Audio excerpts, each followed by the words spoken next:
Hey guys, and welcome back to another video. In this video we'll be going through the games and reviewing them from Saturday, which involved the Western Bulldogs versus Port Adelaide game, the Adelaide Carlton, Collingwood Geelong and West Coast Melbourne game. So hopefully I can get this review to a relatively even amount of time to get this one out before midday or so, or around midday, so that we have a little bit before the Sydney Derby there at 1:10 for you guys. But anyway, before we jump into this video, remember to like and subscribe, turn the notification bell on so you know when I upload, and let's jump into this video. So Western Bulldogs were definitely the team to buy in on this week. I'm really disappointed that I didn't end up going TDK to either Cherry or to English. Just because it was the writings there. English is actually really performing all right. So yeah, there definitely will be discussions around TDK, but he does have a really good ruck matchup in the next couple of weeks. So I'm pretty sure does he have a ruck matchup in the next couple of weeks? Let's actually look at Cherry TDK, sorry. And what's his opponents? He's got St Kilda coming up and then Sydney. That'll be interesting with the threat of, there is a light threat of, I would say, of the likes of Pitnet coming back in, but I don't think so. But definitely is a potential for a TDK up or something like that. But we'll just have to see about that. Because yeah, he could always just return a sort of 120 and then suddenly you're just like, well, that was not really relevant there. But I knew that the ruck matchup was a tough one against Adelaide, so I really should have probably thought about that and gone for a Cherry against the really easy Essendon matchup, as his fixture starts to turn now. So I really should have probably been proactive about that and changed him over. Tim English, he was outstanding. 27 touches, 30 hit-outs, 3 goals. He just dominated on sweep. Bontempelli looks back to his best as well. He had 23 touches, 8 tackles and 3 goals, and he got to a 126-141 split. Ed Richards, he looks like an absolute gun in that midfield, 119-156, and he looks like a guy that could be a cheeky play in SuperCoach. I don't know what exactly he's priced at, but he always seems to just run a plus 30 on his fantasy numbers. So he's going to be priced, you would expect, with about beating his break even by about 50. He goes up by 22, 23k. So he's going to be priced at probably 545k or so. I can just also show you this as well. He scored a 156, I believe, against Port Adelaide. So let's put the 156 in there. He is priced at 549 on this metric there. So yeah, it's roughly going to be somewhere in that 540s. You would expect high 540s. So he could be a guy that you potentially look at. Has Gold Coast, Essendon and Geelong in the next 3 though, so that'll be interesting to see how that develops. Matt Kennedy, another guy I almost considered, but I'm still glad that I went with Petrarca, even though I think he got outdone by the likes of Rankin by like 10 or so points. So that was still a discussion to be had, but Rankin did amount to 120-138, whereas Petrarca was a 121-129. So beat him on fantasy by a point, but lost on Supercoach by 9 points. So pretty much whichever option you went there was going to be good.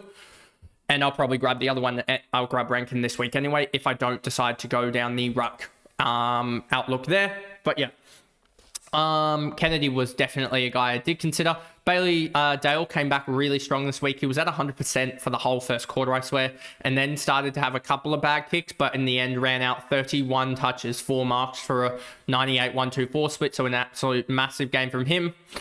Norton did all right in the absence of Darcy. Treloar, Harms, Fraser, I don't think he's a damn good player and a really good role player. I just don't know if he can lift himself up to being such a good scoring player this year, because they've got so many guys in that midfield. And yeah, I think next year, if he was to get a free run in the midfield, which he won't, he would be a guy that you'd almost look at to be that next sort of step up, because I have a feeling his natural progression is just going to work wonders, but he's kind of hampered by the spots he can get to, as his kind of in that 30% CBA role, which can have 130 games, but can also have 80s, 60s, 70s. It's so volatile. Williams, Johannesson, Bramble, McNeil. Davidson got subbed out, 57-46 split. I'll be trading him out, I expect, this week in fantasy, as I did do a dumb trade, which we'll get to in the review. But yeah, my fantasy season is kind of just absolutely done. So I was just trying to do random things to see if it would work, but it didn't. And yeah. So Karmas, Vandermeer, West, Libba really tanked, so he's probably got to be a trade out now if you had him.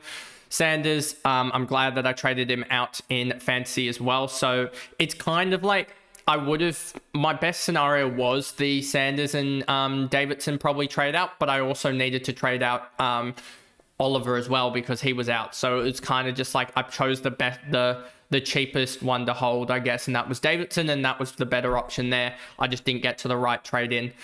Cleary, O'Donnell, Lobb, and then Buzzlinger pretty much killed his cash in there. I'm glad I didn't go for him either. And then you get to the likes of Port Adelaide, Zach Butters, 105, 109 split, so he slowed down a little bit, which was okay. Connor Rozee probably bit back at those that held in SuperCoach as he scored a 78. I just don't know if he's going to be, without the goal scoring threat, I don't know if he's going to be top of the line because, yeah, that goal scores that he usually gets, especially early on, they account for like 10, 15 points, just the goal itself. So he really does actually get damaging goals. So when he doesn't, then that suddenly drops out. And yeah, that was a horrific game by Foot. Sweet. Horn Francis, 83.92. He was still just lagging a little bit behind, which I'd gone Rankin to start still, and then jumped on Horn Francis as he's been really good the last like sort of month and a bit, but a 92 in SuperCoach isn't the worst. Burgoyne, Wines, Pal Pepper still scored pretty well for owners. That was one that I definitely have talked about in the past and just missed. Those are the type of guys I really need to look for next year that are really just ultra cheap, are like 30, 40 points unders. And yeah, those are the type of guys you need to look for, especially when they're rookie priced. Farrell came back with a 47. That was a horrific game by Foot from him. And then, yeah, pretty much everyone else had a really bad game. And Lorenz is another guy that's going to be on the bubble and pushing with Boxall to be that guy that we grab on the bubble, potentially even doing a double downgrade just to get a lot of cash generation.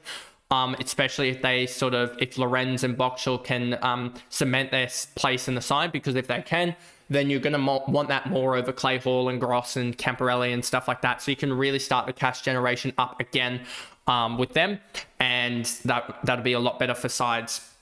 But not a guy I would be looking at in fantasy this week, in the next week, I don't think, just because Boxall outscored him by 25 or something. Then we get to the second game, Adelaide versus Carlton. And yeah, Adelaide, demolition job, and go figure. Go figure. For the people that said that Dawson was just having a bad year and it wasn't impacted by any one which way by someone that's currently out with a hip injury, go figure. Jordan Dawson absolutely smashed it. His ball use was 10 times better. If we go to AFL.com, let's go to AFL.com. And then let's go to, no, you know what we'll do? We'll go to Wheelo, because Wheelo will be able to show you the difference here. And just dramatic, I'm pretty sure it will show the dramatic difference in player stats. If we go to Dawson here, let's just check Dawson here. And then we'll go to his match stats. I know it's only one game, but you'll see this. Disposal efficiency was much, much better. It doesn't actually show his kicking efficiency, which is kind of annoying. But if we go to his stats now, his kicking efficiency is still at 52%. But if we go to AFL.com, watch his kicking efficiency be the one that's still at like 60%. But his ball use was just so much better in the whole thing of it. But let's go to my stats here. Let's go to kicking efficiency here, and then go to here and go down to the bottom. So where's the likes of Jordan Dawson? Kicked it at 72.7%. Let's go back to this one here. Where's his last 72.7%? When he basically, what was his last time that he had a midfield role?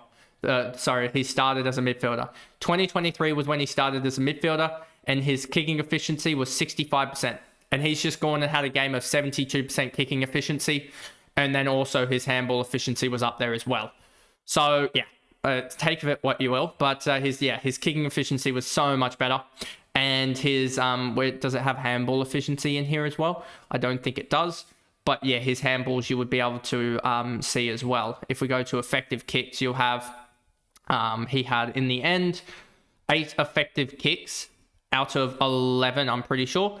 8 out of 11, and I'm pretty sure if you go to his handballs, you would find that it would be somewhere around that range as well. I'm just trying to see if there's anything for effective disposals. Yes, we can look at that as well.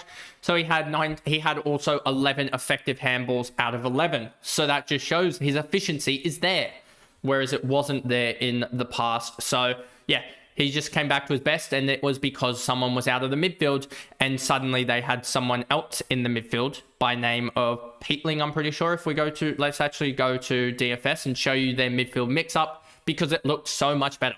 It looked 10 times better. And it still had Rob in the, Riley O'Brien in the midfield. But look at this. O'Brien, Dawson 68%, so it was actually lower. Then it had Saligo, Rankin, Peatling, Berry, but it also had Rochelle 20%. It also, Thilthorpe was just the backup ruck, but it had Peatling, Rochelle, and it also had Berry in there as the sub, who was subbed in for, who was he subbed in for? Let's actually just check this. I forgot who was subbed in for Luke and Curvis in the last quarter. So yeah, if you take the first 3 quarters, you probably see Jordan Dawson up there at 70%, Saligo probably 50%, and then Rankin 70% as well.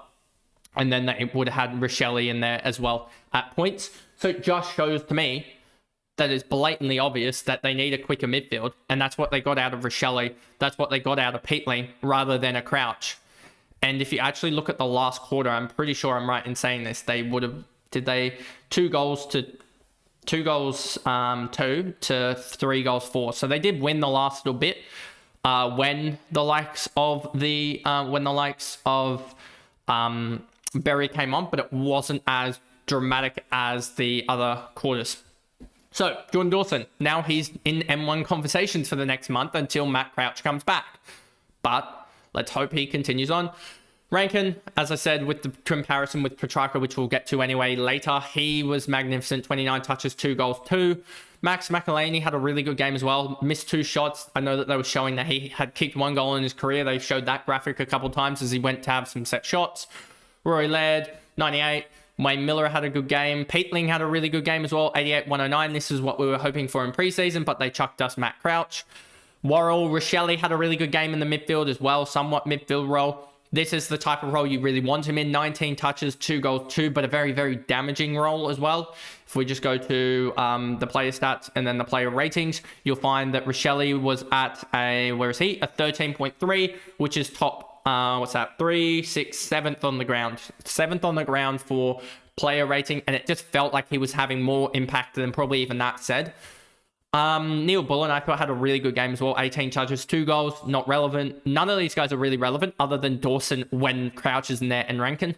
Rory Laird also could be, but I just don't think he pops those big enough scores and then still has a tendency to have a 60 game in him. So I don't think that's why he would be relevant. Saligo has definitely started to slow down, and this is just him having... I think he's just starting to get worn out a little bit. If we just look at the CBAs for... Adelaide in the previous year, he had 56%, but it was sort of up and down and everywhere. And now he's at, I think, around the same number. He is at 60%. So he just looks to me like they're giving him the role, but he's starting to slow down his scoring and influence on games. I thought Curtin actually looked really, really good. For his marking was one of the best out there. And I always felt like it was Dawson taking marks, and we know Dawson is really good overhead. So...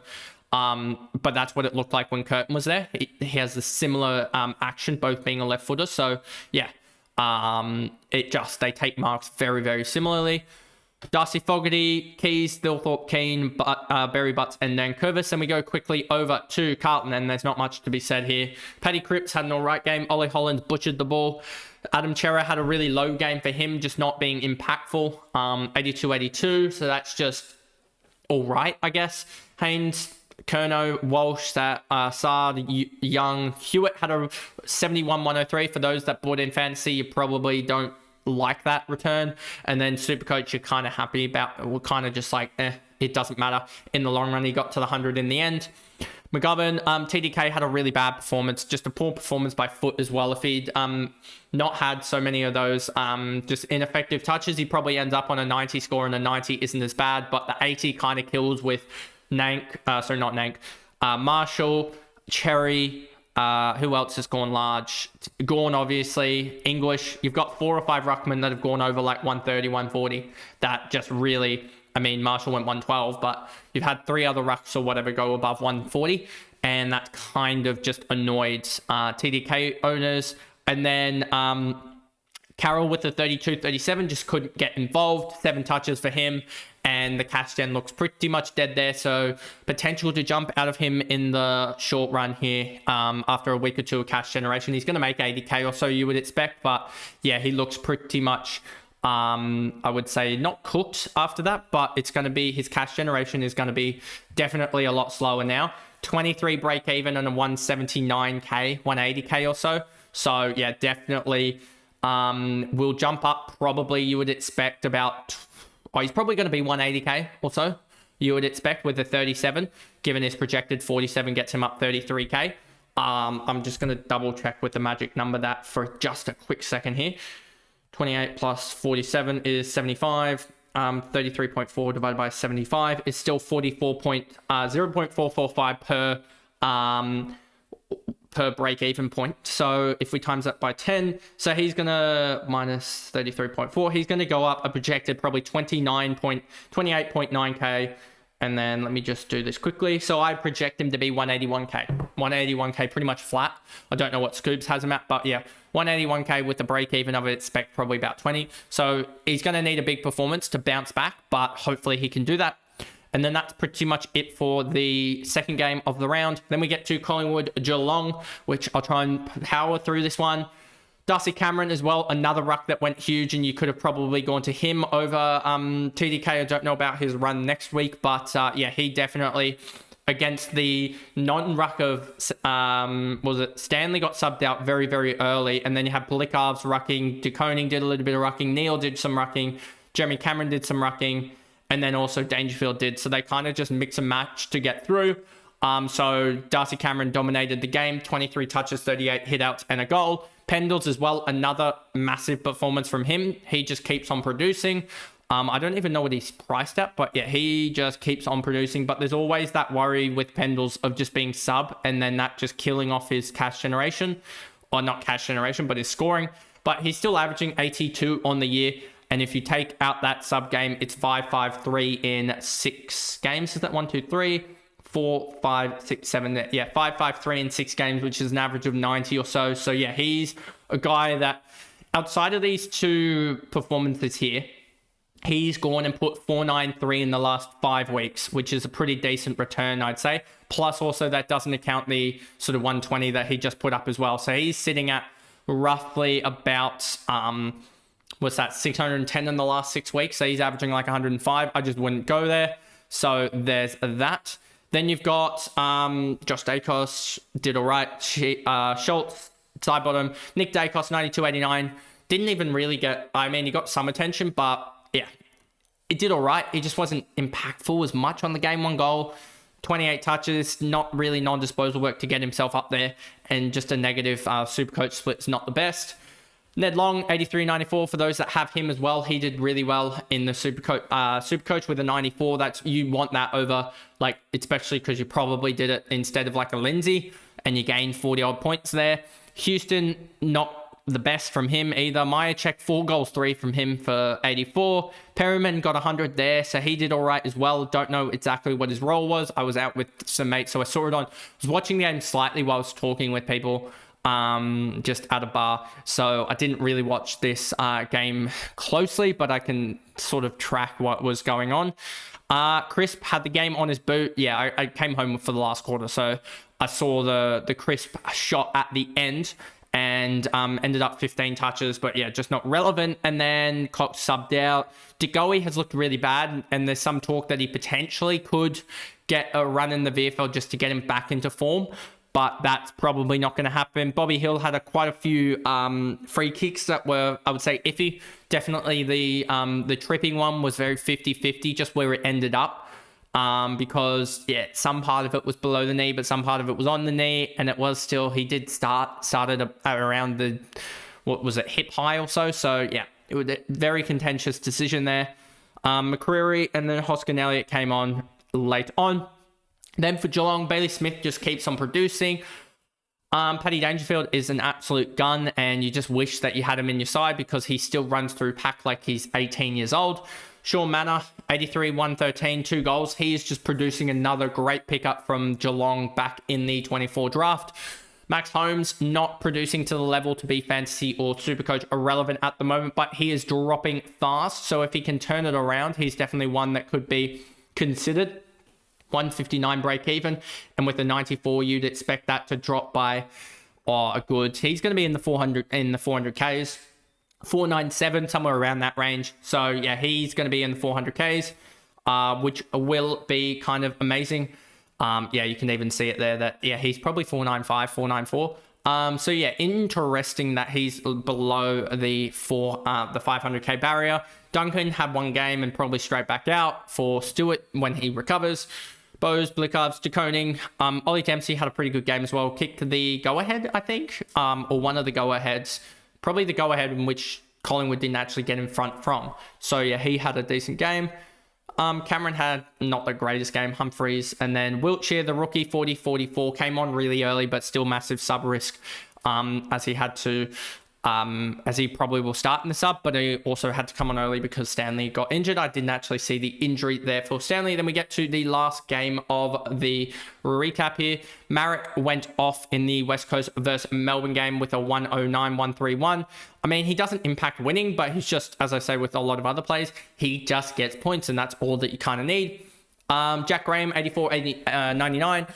Elijah Hewitt did his best to keep up with Ryan Marek, a 91 there, so that sort of saved my bacon a little bit. He kicked 3 goals from 15 touches, and I was talking about potentially trading him out to Rankin. Nope, I won't be. I will be probably moving him into the midfield and trading out Lindsay potentially at this point because Lindsay's cash gen is kind of stalled. I don't know exactly what his cash gen is, but I can kind of search it up for you because I'll just do this anyway. And we'll flick over to him in a second. But if I go to Supercoach Projector and then go to Lindsay to bring up Lindsay, I think he scored a 57 or something.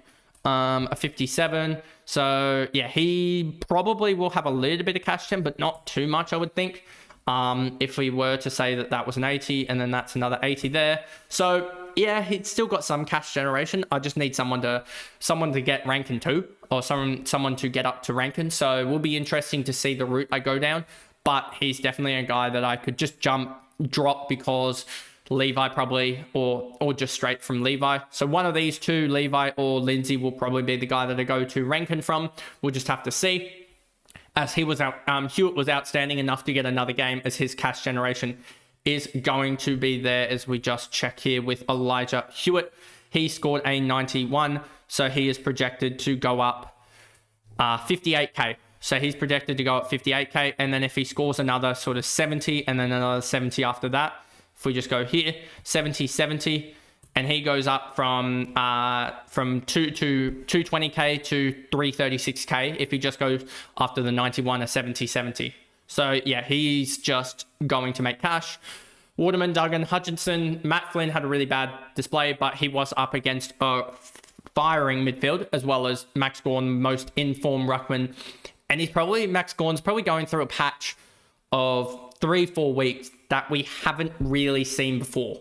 If we go to Max Gawn in the last 3-4 weeks and we just go to his point scoring, he has gone 122, 145, 117, 174, and 198. I think he's averaging something like 140 in the last 5 weeks.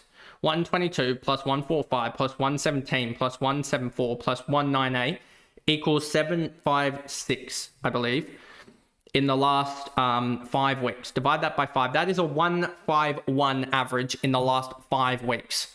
151 he is averaging in the last 5 weeks in Supercoach, and something not similar in fantasy because he doesn't get the spike scores from hitouts to advantage, and like intercept marks are still only worth 6 rather than like the 8s and 10s that he gets because of the impact, but he's still averaging something like 120 in fantasy, which is huge numbers. 125 probably. So yeah, Matt Flynn had a really horror matchup, and his cash gen is probably stalled Matt Flynn for a little bit, but I think he can still pick it up again if we go to Flynn here and say he got a 53 here. Let's go to a 53. So he's going up 49k, but then say he gets another 90 here and then another 90 here. 407k. So will be intriguing to see what the possibilities are with him, because you could upgrade him to a Tristan Cherry, I think, and then you could run a Cherry, De Koning, and also Gorn Ruckline. So yeah, but he does have some good matchups. So I want to say that you want to upgrade the rookies first, and then when Flynn, because Flynn could also easily, he's got Nank. He could go 110 here, and then suddenly that means that this, I don't know who he plays, but like he could easily get back to earning still 20, 25k a week, and then suddenly you're like, well, that's kind of not pointless, but yeah, especially because that 53 will get out of his system soon enough anyway. And that'll mean that he starts gaining cash more again. So it's almost like we just need to see who does it. Please say he doesn't have Adelaide in the next couple of weeks. If he has Adelaide in the next couple of weeks, you're probably dump. But yeah, thought so.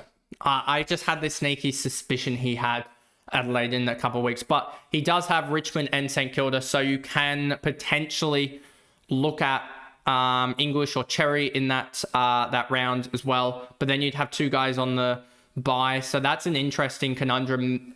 What about when do St Kilda have their bye? You could look at Romo, who has his bye in round 13, but then again you'd still have that conundrum of the non-playing ruck. Yeah, it kind of is you're kind of stuffed either way. When does Gorn have his bye? He has his bye in round 15. So yeah, you're kind of stuffed either way with this. So yeah, you could even move Flynn on to someone else. Like I could almost move Flynn straight up to a Rankin or something of that manner, as I have I'd be about 50k short of it. So yeah, we'll see what I do with it, but there's massive potential that I just move potentially keep on Flynn or something, or move him to a guy, move him in Lindsay, or hold Lindsay another week and get someone else. But yeah, we'll see what I do. But yeah, I'm definitely probably jumping on Hustwaite depending on how he goes today. But just waiting and watching there. And yeah, definitely will be massive trade talks across all week with all the podcasts and videos. So, and then Allen doesn't really matter, and Harley Reid had a stinker. Max Gorn had an absolute game and a half, 158, 198, 35 touches, I believe a career high, 47 hitouts. That's got to be probably top 10, top 15 games for him in terms of hitouts. Goals, 1 goal, 1, 8 marks as well. He was outstanding. Don't know what his hitouts to advantage ratio was. I think he actually had a lower hitouts to advantage ratio than Flynn. Kay Chandler had a really good game as well. Petrarca, showing up now as well. Should have grabbed him last week and then grabbed the likes of Rankin this week. That would have been the master stroke, would have saved me something like 50, 60 points or something. Yeah, but anyway, Viney had a really good game. Rivers 88, 68. So for those that weren't sort of clued in, I guess, on Twitter, I did end up going Rivers from basically Sanders, and then also getting Petrarca from Oliver. So in the end, Rivers in 88, 68 wasn't the greatest, but he did save it in the last quarter, I think, with like a 35 or 40 point quarter. So I just tried something with Rivers, thinking that he could potentially just go nuts in this game, but he ended up just not being able to score. It's felt like at least he went in the first quarter an 8, in the second quarter an 18, third quarter 19, and then last quarter a 43.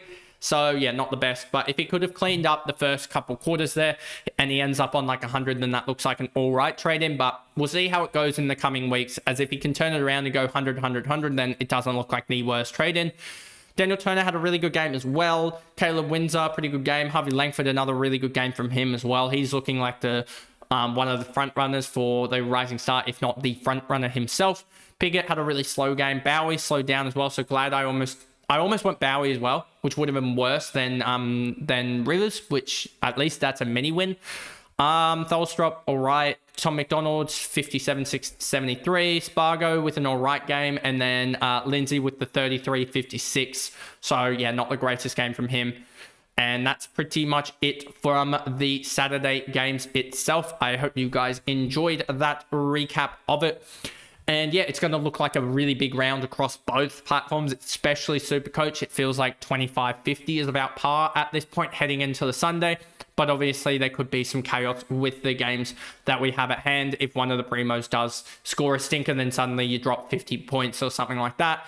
So it will be interesting to see how a lot of the primos go this today on Sunday. But I'll see you guys back on Monday, probably afternoon or night. I might get a video in before we go live for the review crew at 7 p.m. So I hopefully will get a video in there for my team reviews for the round for Fantasy and SuperCoach, but we'll see about that, and I'll see you guys tomorrow for those videos. Bye, guys.